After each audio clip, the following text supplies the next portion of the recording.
After losing Matheus Cunha and Ryan Aït-Nouri early in the transfer window, many neutrals are backing Wolves to be relegated this season, but I just can't see it happening, and here's why. If we look at how they line up for the first few games of next season, we of course have Jose Sá in goal. The goalkeeper position is probably the only position where Wolves have adequate depth. They have 4 goalkeepers at the club right now in the first team, which is quite rare for a Premier League team. It's literally the only position they have good depth in. Moving on to the back three, we of course have Matt Doherty, Agbadou and Totti. Then we have the fullbacks in Ki-Jana Hoever, who we'll talk about in a minute because he's probably the weak link in this team. And then of course we have Wolf, the new signing, on the other side, who we'll also talk about a little bit later. The midfield partnership of Gomez and Andre, a very strong Brazilian duo. Then up front we have, technically speaking, 3 new signings, John Arias and Fer Lopez coming in this window, and Jürgen Strand Larsen, even though he was on loan last season, technically permanently joined this summer. So overall I think they have a pretty good core to that team. Players like Agbadou, Andre, Gomez, Arias, Strand Larsen, Lopez, Wolf. I think that's a pretty decent core to that team, but they do have some weak points. The main weak point is the obvious depth issue. If you look at the bench over on the other side, you have players like Sasa Kalajdzic, who struggled a lot with injuries since joining the club. You have Menetzi, who's a decent player. But then you have like Mosquera, who's had a couple of injury problems. You have Rodrigo Gomez, who's not too bad. Bellegarde, who's not too bad.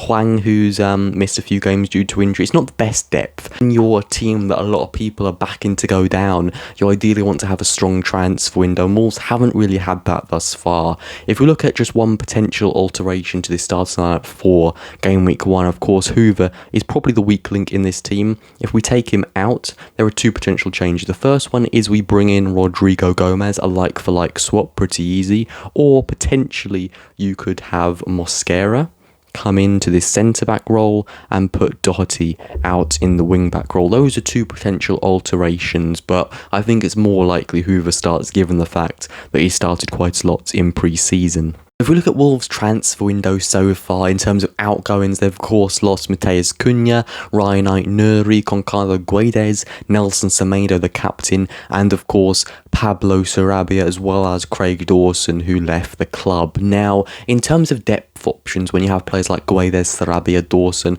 maybe not players you want to be starting week in, week out. Obviously Dawson's right at the end of his career, but they're good players for experience, and they're also good players for depth. If you get rid of all of them and don't add in depth options, you just end up with a really small squad, and with a team that's already been back to be near the bottom, you don't want to have the issues of having poor depth in a small squad. And then when you look at the players who would be starting week in, week out, who've left, players like Nelson Semedo has no replacement at the club yet. Cunha and Aït-Nouri both do have replacements, but they're still relatively unproven in the Premier League and both come from divisions where obviously the quality is a lot less than it is in the Premier League, so you're going to want to give them time to settle into the team, and obviously they're not really going to have that time because I think performances are going to be expected immediately. But in terms of incomings, of course, they've signed Fer Lopez, John Arias and David Wolf. Now in terms of those players individually, if we talk about it a little bit more in depth, actually when I first heard about him joining Wolves, obviously I think most people had the link Wolf playing for the Wolves, but it actually reminded me a lot of a Ryan George skit. I don't know if that's too niche a reference, but he's on YouTube. He's got like over 1 million subscribers. He's a very, very funny YouTuber, but he does this series of videos like boardroom skits, and I could just imagine him doing a Ryan George style skit of the Wolves boardroom, and you have, the scouts all around the table, and someone asks one of the scouts, which players have you been looking at, and he hasn't been doing his job. He looks around the room quickly, sees the Wolves logo up on the wall and just says, let's sign Wolf. If you know Ryan George, then you'll understand the reference, but that's what I first thought of when I heard his name. But in terms of him as a player, I think he's someone who's a very good ball carrier. He's going to drive really well with the ball, and I think he's probably a bit safer than Ryan Aït-Nouri. Ryan Aït-Nouri was obviously a great player, and the same with Matheus Cunha, but they're also explosive players, the type of players that would take high risk, high reward scenarios. And a lot of times they worked out, but other times they didn't.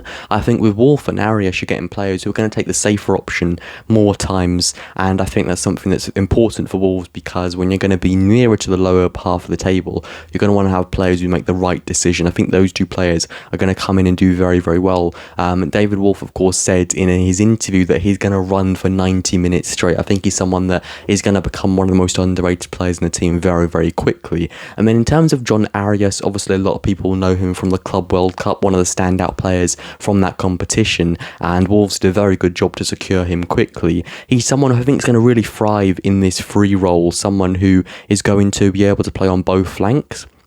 Which he has done a lot for his former club, and I think he's going to take that role really, really nicely. In terms of what he'll bring to the club, I think that he's going to be a very passionate player. I think he's someone that's going to play for the badge, and it's those type of players that get the fans off their seats. I think he's going to settle in quite well in the medium to long term. I think in the short term, it's going to be interesting to see what type of player he brings, because obviously Cunha, as much as he might have left the club on a bit of a bad note, he scored a lot of important goals, and John Arias is obviously going to have to step up and take that role, which might not be easy to do as quickly, so it's something to keep your eye out for. And then Fer Lopez, only 21 years of age, he already looks very promising. I think, again, just like Arias, once he settles in, he's going to be a very good player for them. Wouldn't be surprised if they turned him round and sold him for double what they signed him for in a couple of years' time. But the reason especially why I don't think this Wolves team is going to be relegated is Vitor Pereira, one of the best managers in the Premier League. He was nominated for manager of the season, despite the fact he was only hired at the end of December, which in of itself is ridiculously good.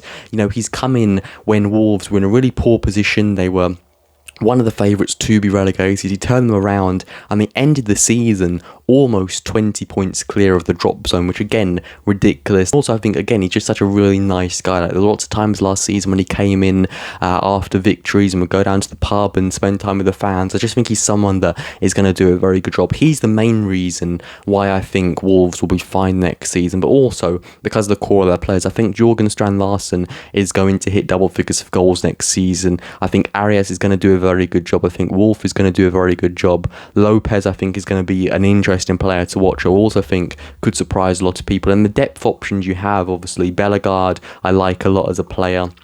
Menezzi unfortunately scored that good goal against Brentford in the final game of last season. Hwang, when he can stay fit, you know, can be quite clinical. And then you obviously have decent attacking depth, but I think the rest of the positions you definitely will want a couple more players. Obviously, right wing back is a position that is crucial that Wolves sign at least one player before the window shuts. And then I think also ideally you're probably going to want maybe another centre back to come in just to be able to be good for depth, and maybe another attacking player who can play in that striker role, because as much as Kalajdzic is fit now, he's unfortunately not someone you can rely on to stay fit for too long, sadly. But I think Wolves will be fine next season. Let me know in the comments below. Thank you as always for watching this video. This is the third video up on the channel, so I appreciate all the support on the first video. Thank you so much. If you're new to the channel and you like this style of content, please do hit that like button and subscribe, and comment down below where you think Wolves will finish next season. Until next time, hive out.